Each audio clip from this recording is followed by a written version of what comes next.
release the blessing. So great is the King.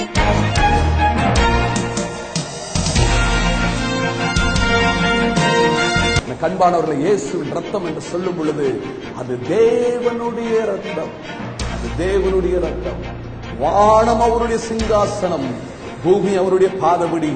அந்த பெரிய ஆண்டவருடைய ரத்தம், அந்த ரத்தம் நமக்காக 2000 ஆண்டுகளுக்கு முன்பாக சிந்தப்பட்டதுனாலே உலகத்தின் பாவத்தை சுமந்து தீர்க்கிற தேவாட்டுக்குட்டியின் ரத்தத்தினாலே நாம் எத்தனை பாவங்கள் செய்தாலும் சரி, எத்தனை தவறுகள் செய்தாலும் சரி, எவ்வளவு பாவங்கள் செய்தாலும், ஆண்டவரே நான் பாவம் செய்து விட்டேன் என்னை மன்னியும் என்று சொல்லுகிற அந்த வேளையிலே அந்த ரத்தம், அளவில்லாத அந்த ரத்தம் உங்கள் பாவங்களை எல்லாம் நீக்கி உங்களை சுத்திகரிக்க அந்த ரத்தம் காத்துக் கொண்டிருக்கிறது. அல்லேலூயா.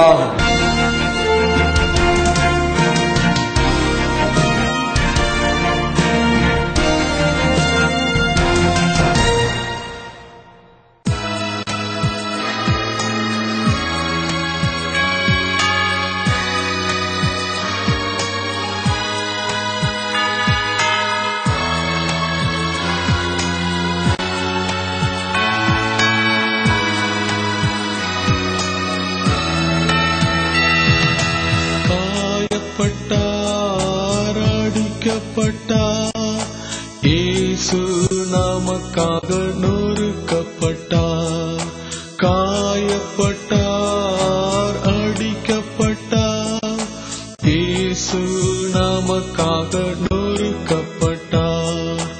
இயேசு இயேசு இயேசு இயேசு நமக்காக காயப்பட்டார். இயேசு இயேசு இயேசு இயேசு நமக்காக அடிக்கப்பட்டார்.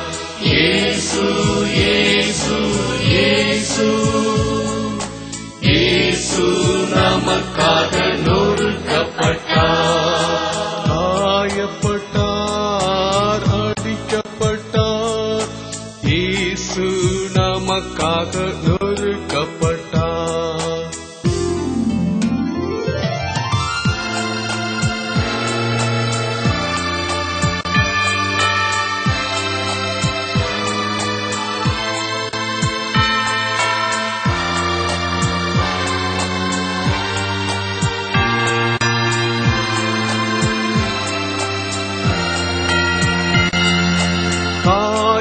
காயப்பட்டார், அடிக்கப்பட்டார். இயேசு நமக்காக நொறுக்கப்பட்டார், காயப்பட்டார், அடிக்கப்பட்டார். இயேசு நமக்காக நொறுக்கப்பட்டார். இயேசு இயேசு இயேசு இயேசு நமக்காக காயப்பட்டார். இயேசு இயேசு இயேசு இயேசு நமக்காக அழிக்கப்பட்டார். இயேசு இயேசு இயேசு இயேசு நமக்காக நொறுக்கப்பட்டார், காயப்பட்டார், அடிக்கப்பட்டார். இயேசு நமக்காக நொறுக்கப்பட்டார்.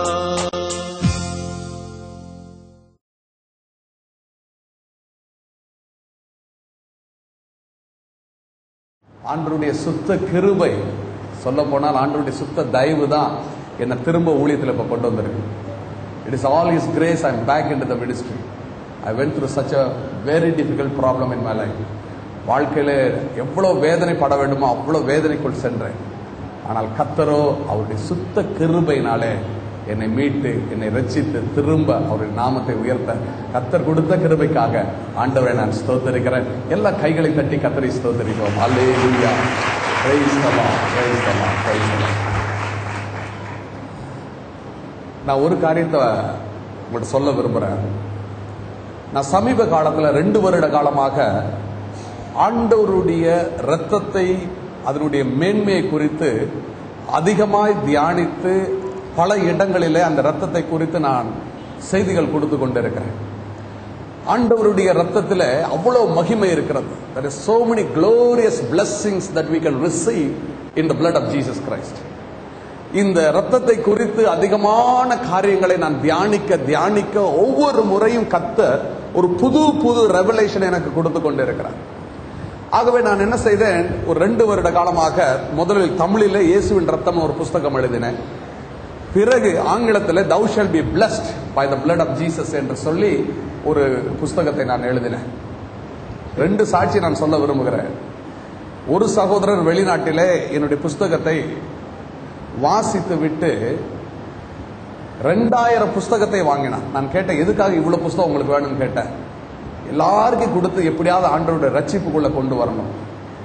எனக்கு ரொம்ப ஆச்சரியமா இருந்துச்சு, அவ்வளவு வல்லமை அந்த புஸ்தகத்துல. நான் எழுதுனதுக்காக சொல்லல, இயேசுவின் ரத்தத்தில் இருக்கிற வல்லமை நான் சொல்றேன். சமீபத்தில் 3 வாரத்துக்கு முன்பாக இயேசுவின் ரத்தத்தை குறித்த ஒரு கருத்தரங்கில வெளிநாட்டிலே நான் பேச வேண்டிய ஒரு சூழ்நிலை. அந்த கூட்டத்துக்கு வந்த ஒரு சகோதரி அந்த புஸ்தகத்தை வாங்கி வீட்டுக்கு போயிட்டு டெலிவிஷன் பார்த்துக்கிட்டே அந்த புஸ்தகத்தை இப்படி புரட்டினாங்களாம். அதுல இயேசுவின் ரத்தம், the blood of Jesus, the blood of Jesus, the blood of Jesus. அவங்களால டெலிவிஷன் பார்க்க முடியல. பார்க்க முடியாததுனால அவங்க டெலிவிஷன் ஆஃப் பண்ணிட்டு பெட்ரூம்ல போய் புஸ்தகத்தை திறந்து வாசிக்கலாம்னு பார்த்தா எதையுமே வாசிக்க முடியலையா. ஒரே ஒரு வார்த்தை, blood of Jesus, blood of Jesus, blood of Jesus. கொஞ்ச நேரம் கழிச்சு அப்படியே தலை சுத்துறாப்புல ஒரு ஃபீலிங். உடனே என்ன செய்துன்னு தெரியாம அந்த புஸ்தகத்தை மூடி வச்சப்ப வாமிட் பண்ற ஒரு ஃபீலிங் வந்தோடனே நேரா போய் டாய்லெட்ல வாமிட் பண்ணாங்களாம். வாமிட் பண்ணும்போது அவங்க பார்த்த ஒரு காரியம், எத்தனையோ வருஷமா அவங்களை ஆட்டி படைச்ச பிசாசு எல்லாம் அவங்கள விட்டு ஓடி போச்சு. அடுத்த நாள் கம்ப்ளீட்டா டெலிவரன்ஸ் ஆகி கூட்டத்தில் வந்து சாட்சி பகிர்ந்துக்கிட்டா. கர்த்தருக்கு ஸ்தோத்திரம். இயேசுவின் ரத்தம் ஒரு வார்த்தை நீங்க சொன்னீங்கன்னாவே போதும், அந்த இடத்துல ஒரு பெரிய மகிமையை கர்த்தர் வைத்திருக்கிறார். அல்லேலூயா. இயேசுவின் ரத்தத்தில் அவ்வளவு மகிமை கர்த்தர் வைத்திருக்கிறார். There is a lot of blessings we can receive in the blood of Jesus. Even though I have written a book on that, but today what I am going to speak is something new to me. எனக்கு புதிதாய் கர்த்தர் கொடுத்த ஒரு காரியத்தை உங்களோடு கூட நான் பகிர்ந்து கொள்ள விரும்புகிறேன். 1 பேதுரு 1ஆம் அதிகாரம் 18-19. 1 Peter chapter 1 verse 18 and 19. உங்கள் முன்னோர்களால் பாரம்பரியமாய் நீங்கள் அனுசரித்து வந்த வீணான நடத்தையினின்று அழிவுள்ள வஸ்துக்களாகிய வெள்ளியினாலும் பொன்னினாலும் மீட்கப்படாமல் குற்றமில்லாத மாசற்ற ஆட்டுக்குட்டியாகிய கிறிஸ்துவின் விலையேறப்பெற்ற இரத்தத்தினாலே மீட்கப்பட்டு இருக்கிறீர்கள் என்று அறிந்திருக்கிறீர்களே. எனக்கு அன்பானவர்களே, நான் ஏற்கனவே உங்களிடத்தில் கூறினது போல இயேசுவின் ரத்தத்தை நான் அதிகமாய் தியானிக்க கர்த்தர் பலவிதமான வெளிப்பாடுகளில் அவர் கொடுத்து கொண்டே இருக்கிறார். சமீபத்தில் அவர் கொடுத்த ஒரு வெளிப்பாடை தான் இப்பொழுது உங்களோடு கூட நான் பகிர்ந்து கொள்ள விரும்புகிறேன். வேதத்தை வாசிக்கும் பொழுது நாம் பொன்னினாலும் வெள்ளினாலும் மீட்கப்படாமல் ஆட்டுக்குட்டியினால் நாம் மீட்கப்பட்டு இருக்கிறோம். ஆட்டுக்குட்டியாகிய கிறிஸ்துவின் ரத்தத்தினாலே நாம் மீட்கப்பட்டு இருக்கிறோம். யோவான் 1ஆம் அதிகாரம் 29ஆம் வசனத்தை வாசிக்கும் பொழுது உலகத்தின் பாவத்தை சுமந்து தீர்க்கிற தேவ ஆட்டுக்குட்டி, உலகத்தின் பாவத்தை சுமந்து தீர்க்கிற தேவ ஆட்டுக்குட்டி. எனக்கு அன்பானவர்களே, பழைய ஏற்பாட்டு காலத்தில் ஒரு மனுஷனுக்கு பாவ நிவர்த்தி செய்ய வேண்டும் என்றால் அவன் என்ன செய்ய வேண்டும்? ஒரு ஆட்டுக்குட்டியை வெண்கல பலிபீடத்துக்கு கொண்டு வந்து அந்த ஆட்டுக்குட்டியை அந்த பலிபீடத்தின் மேல் வைத்து தன் கைகளை அந்த ஆட்டுக்குட்டியின் மேல் வைத்து பாவ அறிக்கை செய்து பிறகு அந்த ஆட்டுக்குட்டியை அவன் கொல்லும் பொழுது, அந்த ரத்தம் சிந்தப்படும் பொழுது, அந்த ஆட்டுக்குட்டி மரிக்கும் பொழுது இவருடைய பாவம் நிவாரணம் ஆகிறது என்று நாம் பழைய ஏற்பாட்டிலே நாம் வாசிக்கிறோம். இது தேவனால் நியமிக்கப்பட்ட ஒரு நியாய பிரமாணம். காரணம் என்ன? பாவத்தின் சம்பளம் மரணம். ஒரு மனுஷன் பாவம் செய்தால் அவன் மரிக்க வேண்டும். ஒரு மனுஷன் பாவம் செய்தால் அவன் தண்டிக்கப்பட வேண்டும். ஒரு மனுஷன் பாவம் செய்தால் அவன் எல்லாவித பாடுகளை அனுபவிக்கப்பட வேண்டும்.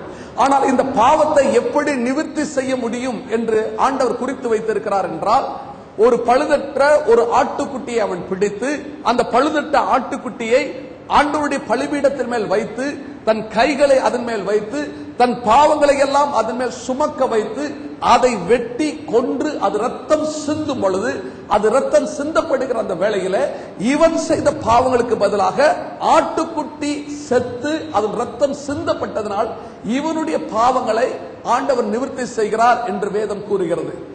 ஆனால் ஒரு மனுஷன் செய்த ஒரு பாவத்திற்கு அல்லது சில பாவங்களுக்கு ஒரு ஆட்டுக்குட்டி அடிக்கப்பட வேண்டும்.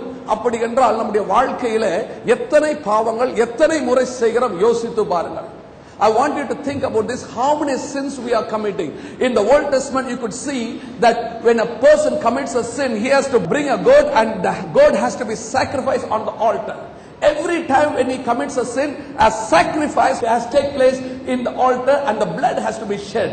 Dear brothers and sisters, how many sins we are committing? நம்முடைய வாழ்க்கையில எத்தனை விதமான பாவங்களை நாம் செய்து கொண்டிருக்கிறோம். சற்று நம்மை நாமே ஆராய்ந்து பார்ப்போம். எவ்வளவு விதமான பாவங்கள் ஒவ்வொரு நாளும் நம்முடைய வாழ்க்கையில, ஊழியக்கார வாழ்க்கையில சொல்லும்போது நம்மளை அறியாமலே எத்தனையோ பாவங்களை செய்கிறோம். ஒரு சின்ன உதாரணம் சொல்கிறேன். சில நேரங்களில் பிரசங்கிக்கும் பொழுது கூட நம்மளை அறியாமலே சில கற்றை மிகைப்பிடித்து சொல்லிவிடுகிறோம். காரணம் என்ன? இது மனித பலவீனங்கள். வேதம் சொல்கிறது உள்ளதை உள்ளதென்றும் இல்லாததை இல்லாதென்றும் சொல்ல வேண்டும் என்று வேதம் கூறுகிறது. ஆனாலும் நம்மை அறியாமலே நாம் என்ன செய்கிறோம்? சில காரியங்களிலே பாவம் செய்கிறோம். சிலர் வெளிப்படையாக பாவம் செய்யாவிட்டாலும் எண்ணங்களிலே பாவம் செய்து கொண்டிருக்கிறோம். தவறான எண்ணங்கள், பாவங்கள் நம்முடைய எண்ணங்களில் உருவாகி கொண்டிருக்கிறது. சிலர் வெளிப்படையாக பாவம் செய்யாவிட்டாலும் கண்களிலே இச்சை இருப்பதை நாம் அறிவோம். சிலர் வெளிப்படையாக பாவம் செய்யாவிட்டாலும் உள்ளே அவர்களுடைய பலவிதமான தீய நோக்கம் இருப்பதை நாம் பார்க்கிறோம். வேதம் கூறுகிறது தீய நோக்கம் எல்லாம் பாவம் தான். All unrighteousness is sin. எல்லாவற்றிலும் பாவங்கள், எல்லாம் பாவம் செய்து கொண்டே இருக்கிறோம். அப்படி என்றால் ஒவ்வொரு நாளும் எத்தனை ஆட்டுக்குட்டி அடிக்கப்பட வேண்டும் யோசித்து பாருங்கள். எத்தனை ஆட்டுக்குட்டி நாம் ஒருவருக்காக அடிக்கப்பட வேண்டும், நாம் ஒவ்வொரு மனிதருக்காக ஆட்டுக்குட்டி அடிக்கப்பட வேண்டும். எனக்கு அன்பான தேவனுடைய பிள்ளைகளே, உலகத்தின் பாவத்தை சுமந்து தீர்க்கிற தேவ ஆட்டுக்குட்டி. ஹல்லேலூயா.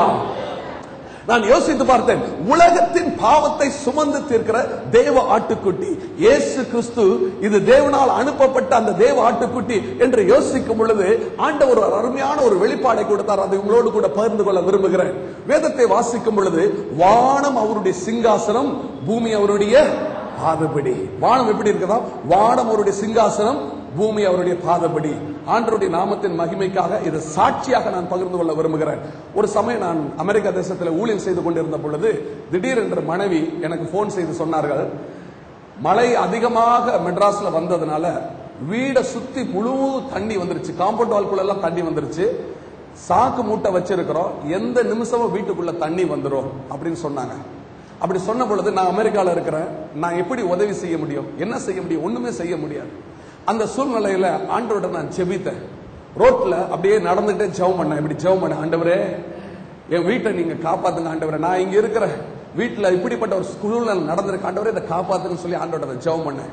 ஆண்டவரோட சொன்னேன், ஆண்டவரே கடலின் எல்லையை நீங்க குறிச்சு வச்சிருக்கிறீங்க, உங்களுடைய பர்மிஷன் இல்லாம இந்த தண்ணீர் அது வராத ஆண்டவரே, தயவு செய்து இந்த தண்ணீரை வீட்டுக்குள்ள போகக்கூடாது ஆண்டவர் சொல்லி ஆண்டவரத்துல ஜெபம் பண்ணேன். இப்படி நான் ஜெபித்து கொண்டு இப்படியே நடந்துட்டு இருந்தேன். திடீரென்று ஒரு குறிப்பிட்ட இடத்துல ஒரு பிளைண்ட் எண்ட், அதுக்கப்புறம் நான் போக முடியாது. அந்த இடத்துக்கு வந்த உடனே அப்படியே திரும்பினேன். திரும்பும் பொழுது வானம் ஒரு செகண்ட் வானத்துல பாக்குறேன், எல்லாம் மறைஞ்சிருச்சு, ஒண்ணுமே என்னால பார்க்க முடியல. எந்த, அதாவது ஒரு மாலை வேலை, அதாவது சூரியன் போய் சந்திரன் வருகிற ஒரு வேலை, முழு வானத்துல யாருமே நான் பார்க்கல, ஒண்ணுமே பார்க்க முடியல. அதுக்கு பதிலா ஒன்னே ஒண்ணு பார்த்தேன், ஒருத்தர் நல்ல வெள்ளை அங்கி போட்டு அப்படியே உட்கார்ந்து இருக்கிறத பாக்குறேன். முழு வானம், உங்க கற்பனையில் அதை யோசித்து பாருங்க எப்படி இருக்கும். இந்த வானத்துல ஒரு சூரியனை பார்க்க முடியாது, சந்திரனை பார்க்க முடியாது, நட்சத்திரங்களை பார்க்க முடியாது. முழு வானத்துல, அந்த ஒரு முழு வானத்துல ஒரே ஒருத்தர் அப்படியே உட்கார்ந்து இருக்கிறாரு. அவர் கையை நான் பார்க்கிறேன், அவ்வளவு பிரகாசம் வல்லமை, அந்த கை இப்படி முட்டு மேல வச்சிருக்கிறாரு. அவர் முகத்தை பார்க்கலான்னு என்னுடைய முகத்தை தூக்கி பார்க்கிறேன், அவர் முகத்தை பார்க்க முடியல, அவ்வளவு பிரகாசம், அவ்வளவு பிரகாசம். வேதம் சொல்லுது, யாரும் சேரக்கூடாத ஒளியிலே வாசம் செய்கிற ஒரு ஆண்டவர். இந்த தரிசனத்தை பார்த்த உடனே அப்படியே கைகால நடுங்க ஆரம்பித்தது. அப்பொழுது ஆவியானவர் பின்னால் அப்பதான் அந்த வசனத்தை ஞாபகப்படுத்தினாரு, வானம் அவருடைய சிங்காசனம், பூமி அவருடைய பாதபடி. Heaven is his throne and earth his footstool. Now I want you to imagine how big is our God. How big is our God? எவ்வளவு பெரிய ஒரு ஆண்டவர் என்பதை இப்பொழுது உங்கள் மனக்கற்பனையில யோசித்து பாருங்க. I literally saw it and I know how big is our God. And our God is so big you can't even use your imagination to understand how big he is. You cannot understand. He is so big and so huge. இந்த உலகமே நம்ம பார்க்கிற எவ்வளவு பெருசு, அந்த உலகத்துல அவர் பாதம் மட்டும் அப்படி கால் அவருடைய பாதம் அதை தொட்டுக்கிட்டு இருக்கான். அப்படின்னா அந்த ஆண்டவர் எவ்வளவு பெரிய தேவனா இருக்கிறார். ஒரு அழிலே சொல்லுமா, ஒரு அழிலே சொல்லுமா.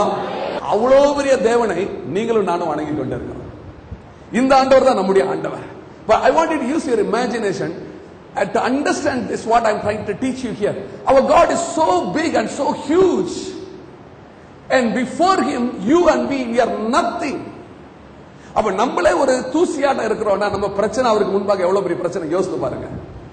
நம்முடைய பிரச்சனை நமக்கு பெருசா தெரியும், ஆனா அவருக்கு ஒண்ணுமே இல்லாது. It's nothing before him. He can solve our problem just like that. நமக்கு உடனே நினைப்போம், ஐயா எனக்கு 50,000 ரூபாய் கடன் இருக்கியா, அது உங்களுக்கு 50,000 ரூபாய் பெருசா இருக்கலாம், ஆனா ஆண்டவருக்கு அது ஒண்ணுமில்லாத ஒரு பணம். ஒரு அழில சொல்லுமா. எனக்கு அன்பான ஆண்டவருடைய பிள்ளைகளை, நம்முடைய எண்ணங்களிலே எப்பொழுதும் நம்முடைய பிரச்சனையை தான் பெருசா பார்த்துக்கிட்டு இருக்கோம். நம்முடைய பிரச்சனை தான் பெரிய பிரச்சனை. என்ன போல யாருக்குமே பிரச்சனை கிடையாதுன்னு சொல்றோம். எனக்கு வந்தாப்புல யாருக்குமே வராது, நான் தான் கஷ்டப்படுறேன். இதெல்லாம் it's a lie of the devil. The devil is trying to tell lies to you. You always think that we only have a big problem. No, every one of us we have so many problems. பிரச்சனை இல்லாதவங்க கை தூக்கி காட்டுங்க. பிரச்சனையே இல்லப்பா எனக்கு அப்படின்ற கை தூக்கி காட்டுங்க. அப்ப நம்ம எல்லாருக்கும் பிரச்சனை இருக்குல்ல. அப்ப தனிப்பட்ட முறையில் ஆனா பிசாசு என்ன சொல்றான்னா, உங்களுக்கு இருக்கிற பிரச்சனை தான் பெரிய பிரச்சனை, பெரிய பிரச்சனை. ஆனா ஆண்டவருக்கு முன்பாக உங்க பெரிய பிரச்சனை சின்ன பிரச்சனையா இருக்கிற வழியில சொல்லுமா. ஆண்டவர் பெரிய ஆண்டவர், is so big and so huge. இந்த ஆண்டவர் பாருங்க, இவ்வளவு பெரிய ஆண்டவர் ஏன் மனுஷனா வந்தார்? ஒரு பெரிய ஊழியக்காரர் இதை விளக்குனார். அதை உங்களோட கூட நான் பகிர்ந்து கொள்ள விரும்புறேன். இவ்வளவு பெரிய ஆண்டவர் எதற்காக பூமிக்கு வந்தார்? இப்ப ஒரு சின்ன உதாரணம் சொல்றேன். நான் ஒரு எறும்பை படைக்கிறேன்னு வச்சுக்கோங்க. எறும்பை படைச்சிட்டு அந்த எறும்பை நான் ரொம்ப நேசிக்கிறேன். ஏன்னா நான் படைச்ச அந்த எறும்பு கிட்ட பக்கத்துல போறேன். என் சரீரத்தை பாக்குது, என் கையை பாக்குது, கைப்பட்டா செத்து போயிடும், ஒரே ஓட்டம் ஓடுது. நான் எறும்பு பக்கத்துல போய் சொல்றேன், எறும்பை நான் தான் உன்னை படைச்சேன், நான் உன்னை அதிகமா நேசிக்கிறேன். எறும்பு ஆனா என்ன புரிஞ்சுக்கவே முடியாது. நான் எவ்வளவுதான் அந்த அன்பை காட்டினாலும் அந்த எறும்பால புரிஞ்சுக்க முடியாது. ஆனா அந்த எறும்புக்கு என்னுடைய அன்பை எப்படி நான் வெளிப்படுத்த முடியும்? நானும் எறும்பை போல மாறி எறும்போட வாழ்ந்து, நீ பார்த்தேல அவ்வளவு பெரிய ஆளு, அவர் உன்னை அதிகமா நேசிக்கிறான்னு சொன்னா அந்த எறும்பு புரிந்து கொள்ள முடியும். அதை தான் ஆண்டவராக இயேசு கிறிஸ்து 2000 ஆண்டுகளுக்கு முன்பா செய்தார். ஒரு அழில சொல்லுமா. அவ்வளவு பெரிய மகாபெரிய தேவன் இந்த பூலகத்தில் வந்தார். வேதத்தை வாசிக்கும் பொழுது 1 தீமோத்தேயு 3ஆம் அதிகாரம் 16ஆம் வசனம், 1 Timothy chapter 3 verse 16. தேவன் மாம்சத்திலே வெளிப்பட்ட. நல்ல கவனிங்க, இந்த வசனம் என்ன சொல்லுது? தேவன் என்ன செய்தாரா? மாம்சத்திலே. God manifest in flesh. Who is Jesus? Jesus is nothing but God manifest in flesh. தேவன் மாம்சத்தில் வெளிப்பட்டார். அடுத்து இன்னொரு வசனம் உங்களுக்கு சொல்ல விரும்புறேன். பிலிப்பியர் 2ஆம் அதிகாரம் 6-7 வசனம். அதுல நீங்க பார்க்கும் பொழுது, அவர் தேவனுடைய ரூபமாயிருந்தும், வாசிப்போம், அவர் தேவனுடைய ரூபமாயிருந்தும் தேவனுக்கு சமமாய் இருப்பதை கொள்ளையாடின பொருளாக எண்ணாமல் தம்மை தாமே வெறுமையாக்கி அடிமையின் ரூபம் எடுத்து மனுஷர் சாயலானார். தேவனுடைய ரூபமாயிருந்தும். Who is Jesus? ஏசியார். நல்ல கவனிங்க, ஏசியார் தேவன் மாம்சமாய் வந்தார். அந்த தேவன் யார்? எப்படி இருக்கிறார்? வானம் அவருடைய சிங்காசனம், பூமி அவருடைய பாதபடி. Our God is so big and so huge, and he came in the form of a flesh. He manifests in the form of flesh. அவர் இந்த உலகத்துல மாம்சமாய் வந்தார். இப்ப இந்த மாம்சத்துல வந்த அந்த இயேசு கிறிஸ்து, நான் இப்படி சொல்றேன், நமக்கு எல்லாம் இந்த லேட்டஸ்ட் டெக்னாலஜி தெரியும். 15-20 CD ப்ரொடியூஸ் பண்றாங்க. ஒவ்வொரு சீடியிலும் 10 பாடல் 12 பாடல் வைக்கிறாங்க. திடீர் ஒரு நாள் என்ன செய்யறாங்க, MP3 சொல்லி அந்த 20 CD ஒரே சீடியில கொண்டு வந்துடுறாங்க. MP3 எல்லாத்தையும் சுருக்கிறாங்க. அதே போல அவ்வளோ பெரிய ஆண்டவர் சின்ன மனுஷனாக நம்மை போல மாறினார். வானம் அவருடைய சிங்காசனம், பூமி அவருடைய பாதபடி. இப்ப இந்த ஆண்டவர் இப்படி வந்த பிறகு போர்ச்சேவர்கள் அவர் தலையில முட்கிரீடத்தை வைத்தார்கள். கோலை வைத்து அடித்து அடித்து தலையிலிருந்து ரத்தம் சிந்தினார். கைகளை வைத்து ஓங்கி முகத்தில அறைந்தார்கள், வாயிலிருந்து ரத்தம். சாட்டை வைத்து அடித்து முதுகு மார்பெல்லாம் கிழித்தார்கள், சரீரத்தமெல்லாம் ரத்தம். அது மட்டுமல்ல, கோர சிலுவையை சுமக்க வைத்தார்கள். சுமந்து கொல்கதா என்ற இடத்துல கை கால்களும் ஆணி வைத்து அடித்தார்கள். அவர் மரித்து விட்டாரா என்று பார்ப்பதற்கு விழாவில குத்தினார்கள். அவர் சரீரத்தில் உள்ள எல்லா ரத்தமும் சிந்தப்பட்டது. அப்ப அவர் சரீரத்தில் இருந்து சிந்தப்பட்ட அந்த ரத்தம் யாருடைய ரத்தம்? தேவனுடைய ரத்தம். அவர் எவ்வளவு பெரியவர்?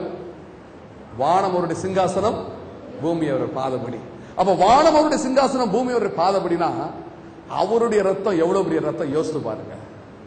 இங்க ஓரளவுக்கு மனுஷ ரத்தம் போல உங்களுக்கு காணப்பட்டாலும் வானம் முழுவதும் இருக்கிற அவருடைய ரத்தம் என்றால் அந்த ரத்தம் எவ்வளவு ரத்தமா இருக்க முடியும்? அல்லேலூயா சொல்லுமா? ஒரு அல்லேலூயா சொல்லுமா? அப்போஸ்தலர் 20:28 வசனம், ஆக்ட்ஸ் சாப்டர் 20:28. ஆகையால் உங்களை குறித்தும் தேவன் தம்முடைய சுய ரத்தத்தினாலே சம்பாதித்துக் கொண்ட தமது சபையை. நல்ல கவனிப்போம். எப்படி ஆண்டவர் சம்பாதித்து இருக்கிறார்? தேவன் தம்முடைய சுய ரத்தத்தினாலே. தேவன் யார்?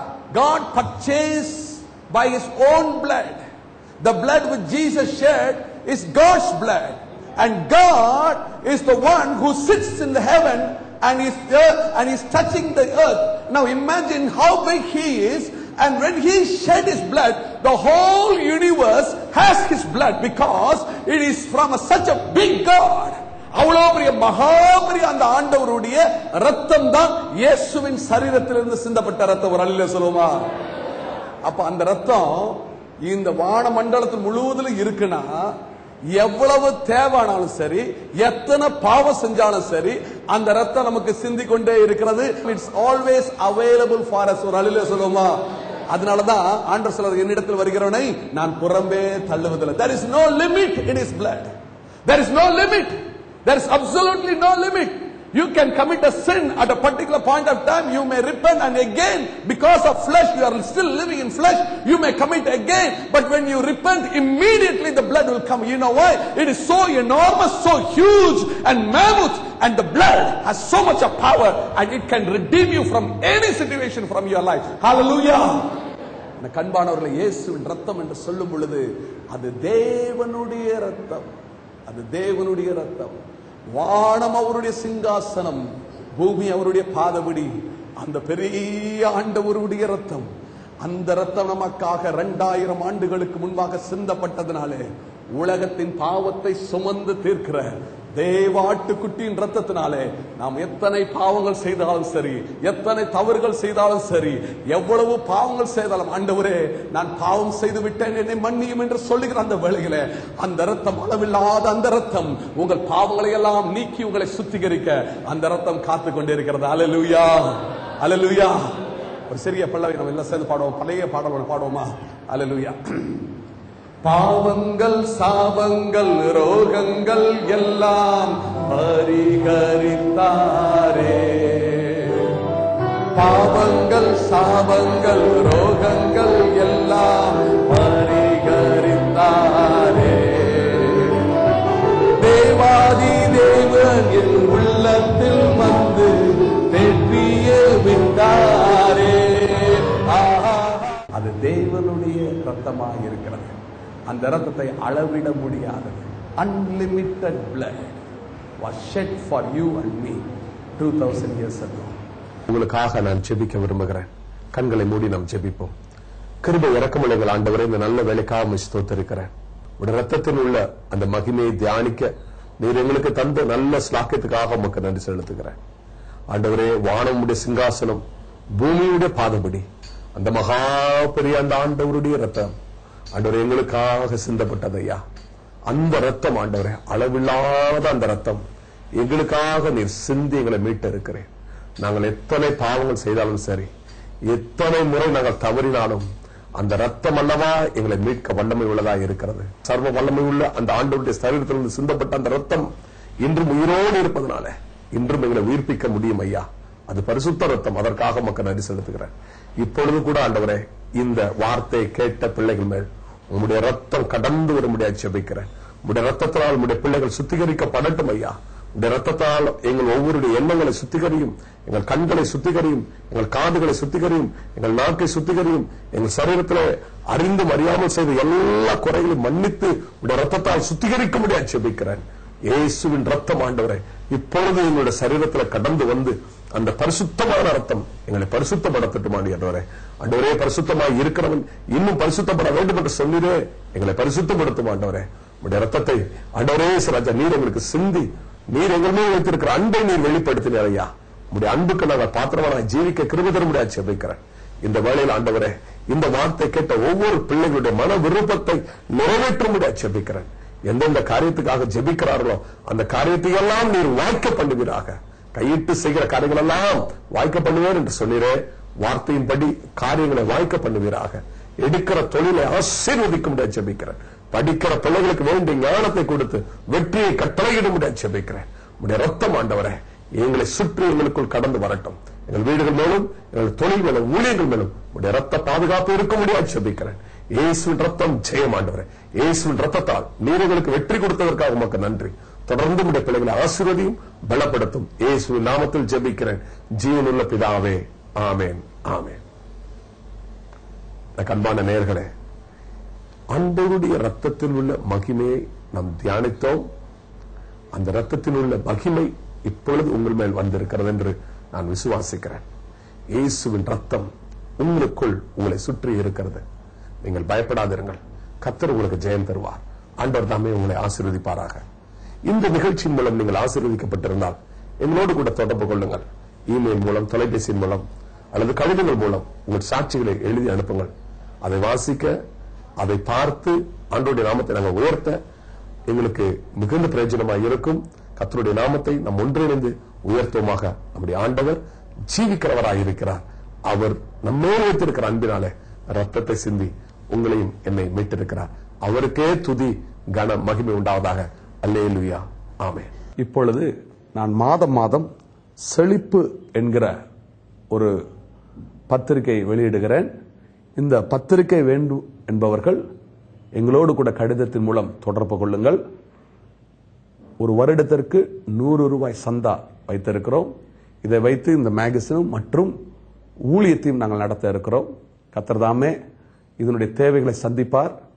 ஆண்டவர் நிச்சயமாய் இதன் மூலம், இந்த வார்த்தைகள் மூலம், இதில் உள்ள செய்தி மற்ற காரியங்கள் மூலம் உங்கள் வாழ்க்கையிலும் ஆசீர்வாதம் உண்டாகும். இதை வாங்கி பிரயோஜனப்படுங்கள். கர்த்தர் உங்களை ஆசீர்வதிப்பாராக. ஆமென்.